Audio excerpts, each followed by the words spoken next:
Blessed Lord, who's caused all holy scriptures to be written for our learning, grant that we may in such wise read them, mark, learn, and inwardly digest them, that by patience, comfort, and instruction of thy infallible word, we may ever cleave and cling to Jesus Christ and his word, through whom we pray. Amen. Verse 3 of hymn 422. Help us to press on toward the mark, and though our vision now is dark, to live by what we see. So when we see thee face to face, thy truth and light our dwelling place be, forevermore shall be. Well, we turn our attention to Edward Maunde Thompson's Wycliffe exhibition in the King's Library, keeper of the manuscripts, printed by order of the trustees, 1844. I wonder if that's the Wycliffe Society.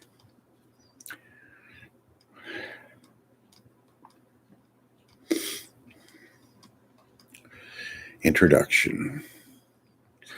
The exhibition described in the following pages has been arranged in commemoration of the 5th centenary of the death of John Wycliffe. So that would be, 1884, I'm sorry. 1384 to 1884. But before proceeding to examine the collection of the manuscripts and other objects which are now laid open to view, a brief sketch of his life may be given. The date and place of his birth are not positively known. Leland, the antiquary who lived in the 16th century, is the first place who gives us any information on the subject. In his itinerary, if we may trust Stowe's copy of that work, he names Spreswell, a good mile from Richmond in Yorkshire. But in his Collectania, he mentions Wycliffe on Tees as the place in which the future reformer was born. No place of the name of Spreswell is now to be found, and although it has been stated that a small hamlet, Spreswell or Speswell, lying near the Tees, was in existence in the last century, the evidence is not conclusive. It has also been suggested that the village of Hipswell, which is near Richmond, may have been meant. But however this may be, it is most probable that the reformer was connected with the family of Wycliffe, who were seated at Wycliffe, were lords of the manor and patrons of the church down to the 17th century. As the date of his birth, his biographer, Lewis, gives it as 1324, apparently, however, only on the assumption that he was about 60 at the time of his death. There's reason to believe he was born somewhat earlier, perhaps the year 1320. Of Wycliffe's early education, nothing is known, but it may be conjectured that he arrived at Oxford at the age 15 or 16 and was probably entered at Balliol College, the foundation of the noble family of Balliol of Barnard College, which lay not many miles from the parish of Wycliffe. That this college should have chosen for him is reasonably supported by the fact that there was a connection in matters of church patronage between the family of Wycliffe and the college, and also that Wycliffe himself afterwards became its master. Here we may briefly enumerate the different colleges at Oxford with which the reformer has been traditionally connected. Queen's College had claimed him as one of its members, but his relations with that college seem to have consisted only in his renting a set of rooms in the buildings at intervals between 1363 and 1380. The tradition also that in 1356 he was seneschal of Merton rests upon a mistake, for it has been shown that John Wycliffe, who filled that post, was a different person. There is, however, no doubt that the reformer was master or warden of Balliol College as early as 1360. That he was also in 1365 appointed warden of Canterbury Hall, founded by Simon Islip, Archbishop of Canterbury, and afterwards incorporated into Christ Church, is proved by the contemporary statements of Waterford and the Chronicle of the Monk of St. Albans. Of this latter office, however, he was dispossessed 2 years later by Archbishop Langham, who removed him, together with certain secular scholars, in order to make room for monks. The course of training at Oxford through which a scholar of the 14th century would pass to qualify for full degrees in the two branches of liberal arts and theology would occupy as much as 17 years. Assuming that Wycliffe may have entered the university about 1335, he would have taken his degree of Master of Arts about 1342. He would then have proceeded to the study of theology, the full curriculum of which required 10 years residence. We've seen him rise in the to the dignity of Master of Balliol in 1360. On the 16th May 1361, he was presented to the rectory of Fillingham, County Lincoln, and as soon as his term of grace had expired, he resigned his mastership and went to reside on his new living. That he still continued, however, to pass much of his time at Oxford has been shown by his connection with Queen's College and Canterbury Hall, noticed above. To determine the date at which Wycliffe took his degree of Doctor of Theology is of importance, for it appears from the declaration of his opponents that it was not until he held that rank that he broke out into open heresy. The evidence of the deed appointing him to Canterbury Hall, wherein he was described as Master of Arts, goes to prove that he had not proceeded to the higher degree at the end of 1365, but may have been then the next year that he did so. We've now arrived at a time when Wycliffe first makes his appearance in public life. In 1365, Pope Urban V put forward a claim for payment of arrears of annual tribute to Rome of 1,000 marks, which was first imposed on King John in 1213. This tribute had been paid through the reigns of John, Henry III, and Edward II, but Edward I and his grandson, the present King Edward III, had refused it.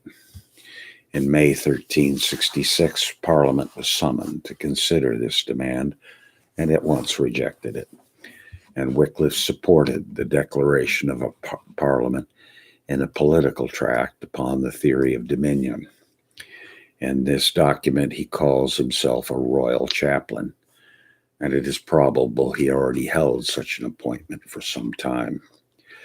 It is also worthy of notice that he gives some account of the discussion upon the question which took place among the lords, thus suggesting that he had the confidence of men in high place. The next occasion on which his voice is heard in politics on the popular side was in relation to affairs in 1371. The war with France, which had broken out afresh in 1369, had not been conducted to a successful issue. The Black Prince had returned from his last campaign with a fatal illness upon him. The treasury was exhausted, and the overtaxed people were discontented.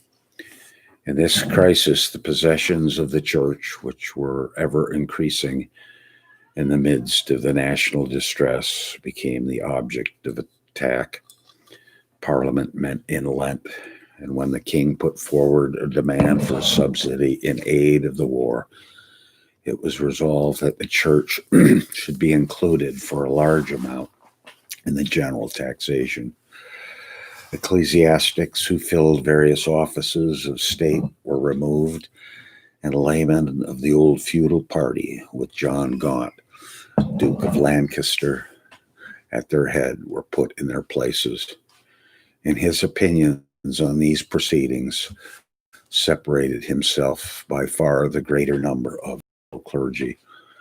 From passages in his work, De Dominio Civili, it may be gathered that he adopted the patriotic view that all the king's subjects should equally contribute to the necessities of the state.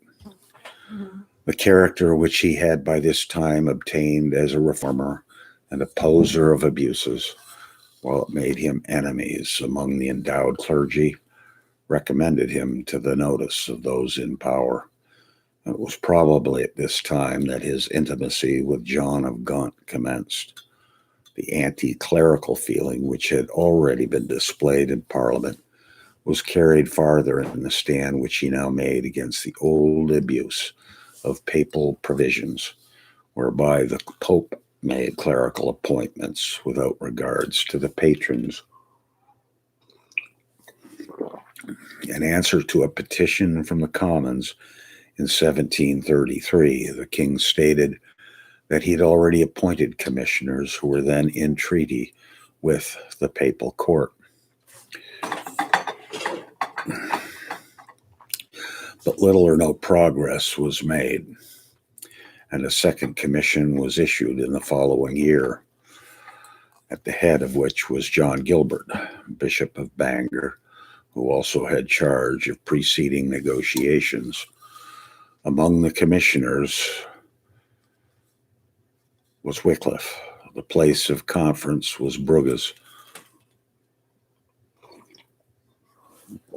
where two negotiations for peace were being carried on between the ambassadors of England and France, one of the former being the Duke of Lancaster, thus brought into contact and even daily intercourse with men of high ecclesiastical rank who enjoyed the confidence of the papal court, with nobles and courtiers attached to the secular embassies.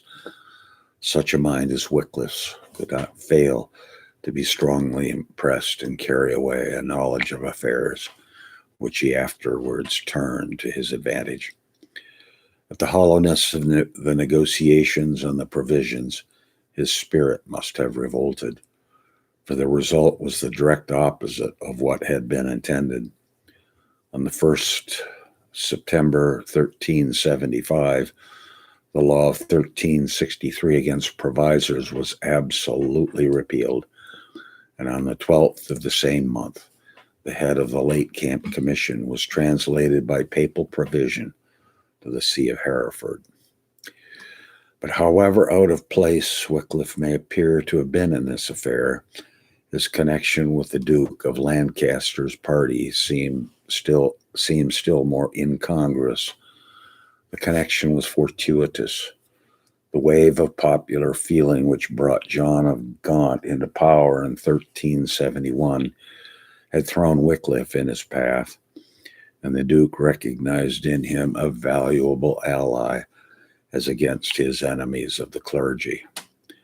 But the feelings which in Wycliffe's case were actuated by patriotism and a lofty ideal of reform owed their existence in the breast of John of Gaunt to very different motives. It was the growing opinion among the people that he was aiming at the throne, and added to this the mismanagement of the war, ending in an unpopular truce in 1375, and the scandals of the court and of his own life contributed to render government odious. Stirred by the crisis, the dying Black Prince gathered his strength for a last effort to unite clergy and commons in an attack upon the Lancastrian faction. At the end of April 1376 was assembled that Parliament, whose popular actions gained for among the people the affectionate title of Good Parliament. The Commons began by a memorial to the king against the encroachments of the papal see, whereby the country was impoverished, and they particularly directed their complaints against the papal collector, a Frenchman named Garnier, whose name is to be remembered from the fact that Wycliffe wrote against him a tract in which he pointed out that the collection of money for the court of Rome was contrary to the interests of the kingdom.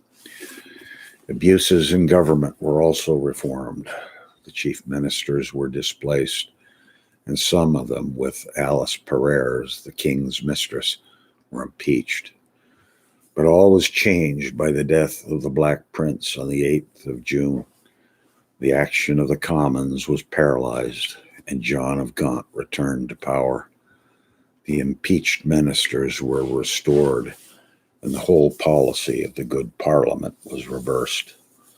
But the subsequent quarrel between John of Gaunt and William of Wykeham, Bishop of Winchester, had the result of driving the clergy to turn upon their enemy. Convocation, which met early in February 1377, adopted the bishop's cause and refused a vote of supply.